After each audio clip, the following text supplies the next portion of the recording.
Jimmy Sewell, Southern Bones Outdoors, coming to you from the man cave here at the home. I'm preparing for a Midwest hunt this next week, and I just wanted to talk to you about some gear. I want to talk to you about some weather conditions. When you go to the Midwest, it's not like, say, suburbia Atlanta. You're going to not be able to, you'll have a Walmart, there may be a hunting and fishing place close by, but usually, you know, you're kind of limited to your resources if you leave stuff at home.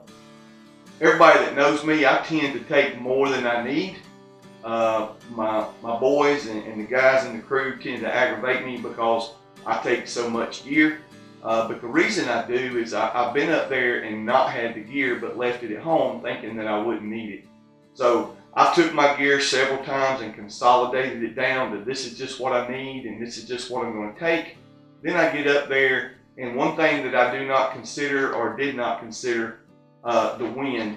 The wind will constantly blow. Any of you guys that's been to the Midwest, the wind's going to blow.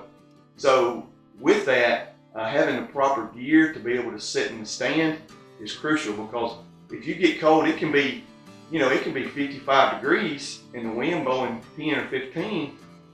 You're going to get a little chill, especially if you've had to walk a good ways or you begin to sweat a little bit. And so you need to take the gear that you're going to need. I've watched many weather, prior to this trip, I've watched the Weather Channel, I've watched WeatherBug, I've watched as much weather as I can get in, looked at the almanac, and there's conflicting information. So I believe, my personal opinion is I like to be prepared. It's crazy that you spend all this money on camo and you just take the bare essentials and you realize, well, I had a suit for these conditions, or I had a piece of equipment, a piece of gear for this condition, and you didn't take it. So yes, it's very easy to take too much, but if you don't have it, you're certainly going to miss it.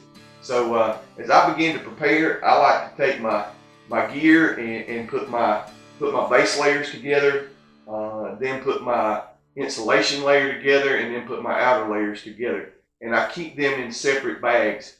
So when I go to get it, I see what the conditions are, get a feel for how things are going to look when you get there. And so then you're able to mix and match, take something in with you that you're going to put on if it starts to get cool or the weather changes. And the weather can change at the drop of a hat. I feel like maybe I've already stated this, but it's going to change. We can't predict Mother Nature. We got millions of dollars in the sky to predict Mother Nature, and she's not one to be predicted. So as I get this stuff ready, I'm just going to kind of go through it. I'll talk a little bit about it, and maybe it'll help you guys out if you get to go on a Midwest hunting trip. So here we go. So I've got my layers already, my base layers already rolled up, and I like to roll them up simply because when I pull it out, it'll have my top and my bottom together. And so I'm kind of different when it comes to camo. I like to match. I know it doesn't really matter. That's just me. So I keep matching garments together that when if I need a top or I know for me, if my neck gets cold or my feet get cold, it's going to be a tough sit.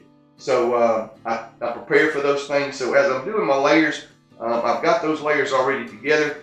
Now I'm going to be putting this fleece outfit on, not on, but roll it up and get it ready. So I just take and roll these things up, and that way when I go to pull it out, I don't have to search for I put the top over there and here's my bottom. And so just, one of the great things about going on a Midwest hunt is you can totally focus on hunting. It's not like when you get home, well, I got to mow the grass and clean out the gutters and do all that type of thing. So you just you're up there and you prepare for the next day and you set it aside and you get ready to put it on. And so anyway, that's my fleece suit. There's probably going to be something that I wear. I love fleece. It's super quiet, super comfortable. And so this is probably an overkill layer. This is an insulation layer that is for cold conditions. But I'm going to take it just because if I don't have it and it gets cold, I'm going to wish I did. So again, I try to keep it all together as much as possible. And so another thing to think about is when you go out on a hunt to the Midwest, or any hunt that you're away from home in your normal conditions. We archery hunt, bow hunt, and so one thing that I like to take with me is a already pre-set up cables and string, because you guys know that we're going to be up in the stand in the dark, and it's real easy to hit your bowstring with your broadhead, and if you do that, your bow's going to have a come apart. So you may be able to find a bow press, but it's going to be real hard to find a set of strings and cables for your bow, because nowadays the bows are so, across the board. So I like to take those type things with me. Things that you wouldn't normally get unless you search for them, as far as, like releases. Some of you guys, I'm sure, have a certain kind of release that you like. Well, let's say you put it in your pocket, and as you're walking to your stand, it falls out. You get up in your stand, you get ready to hunt, you search. So if you don't have an extra release and you can't find that, when you go to the local Walmart, you're probably not going to have the selection as you did at your home bow shop. So I tend to take a separate release. I usually don't take it with me, but I have it with me. Just like broadheads.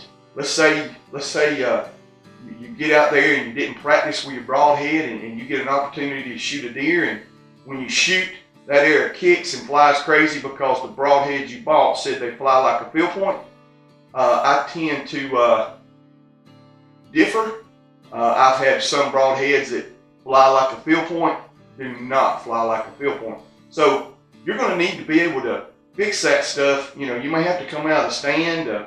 I really don't want to trash an arrow in the stump. The old timers used to do that with the recurves. They'd stump shoot to make sure it was on and all that. But these days, we got a $35 arrow in completion, some more than that. And so you're going to just toast a broadhead and toast an arrow in the stump and not be able to get it out to see if it flies right.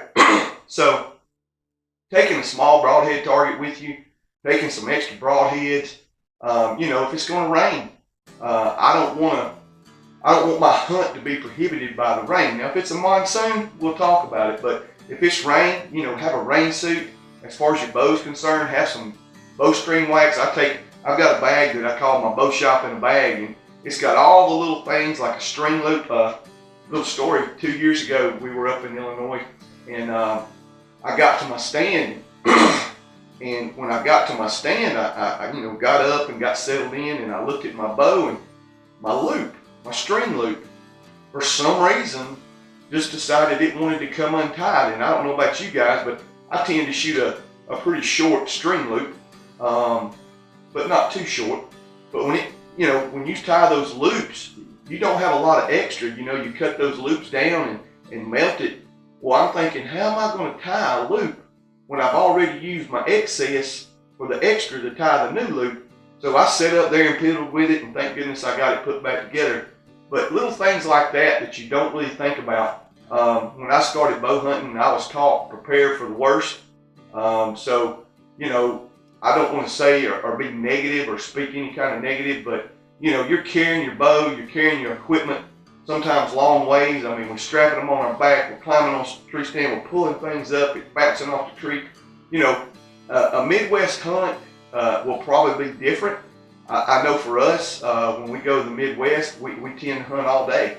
And so using your gear, sitting in your stand all day, having those things, you're really using that gear versus just hunting on a Saturday morning on a weekend or something.